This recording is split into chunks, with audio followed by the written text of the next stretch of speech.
مرحبا بكم أحبائي الكرام في فيديو جديد لتوقعات المباريات كأس العالم فيفا قطر 2022.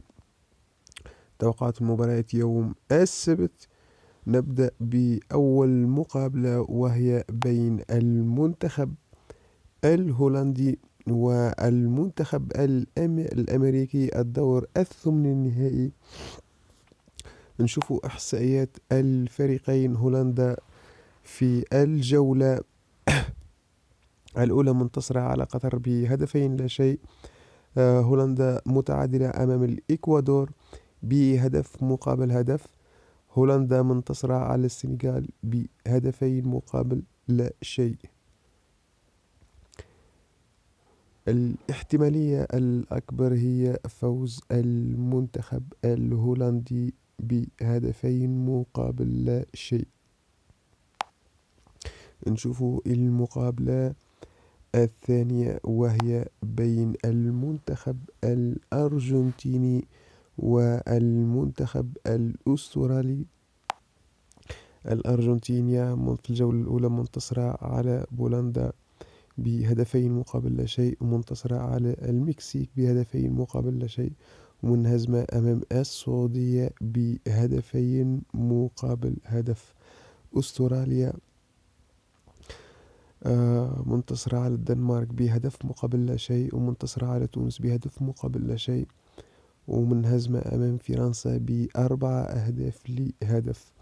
هي أستراليا أنا أعتبره هذا الحصان الأسود في كأس العالم.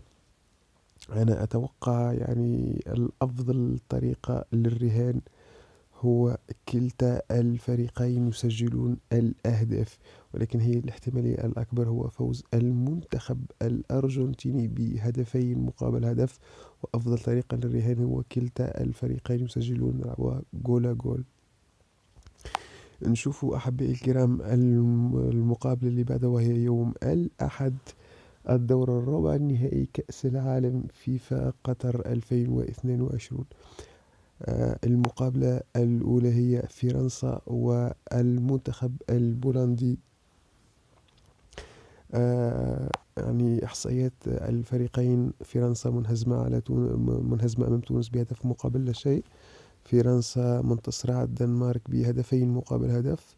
فرنسا منتصرة على أستراليا ب4 أهداف مقابل هدف واحد. المنتخب البولندي صراحة احتمالاته ضئيلة جدا، لأنه ما ترشح هو من أساس لكأس العالم، ولكن دخل مكان المنتخب الروسي بعدما الفيفا طلعت المنتخب الروسي من تصفية كأس العالم قطر 2022. أخذ مكان المنتخب الروسي المنتخب البولندي. أنا أتوقع فوز المنتخب الفرنسي ب3 أهداف مقابل لا شيء.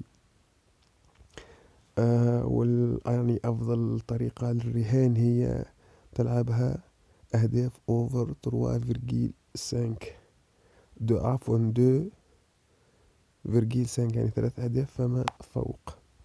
نشوفوا المقابلة الأخيرة كذلك يوم الأحد، دور الربع النهائي دور الثمن النهائي، المنتخب الإنجليزي والمنتخب السنغالي. إحصائيات الفريقين: المنتخب الإنجليزي هو منتصر على الويلز ب3 أهداف مقابل لا شيء، ومتعادلة أمام أمريكا 0-0، ومنتصرة على إيران ب6 أهداف مقابل هدفين. المنتخب السنغالي منتصر على الإكوادور بهدفين لهدف. السنغال منتصرة على قطر ب3 أهداف لهدف، ومنهزمة أمام هولندا بهدفين مقابل لا شيء. أنا أتوقع فوز المنتخب الإنجليزي بهدفين مقابل لا شيء على المنتخب الإنجليزي. أفضل طريقة للرهان تلعبها أوفر 1.5، هدفين فما فوق.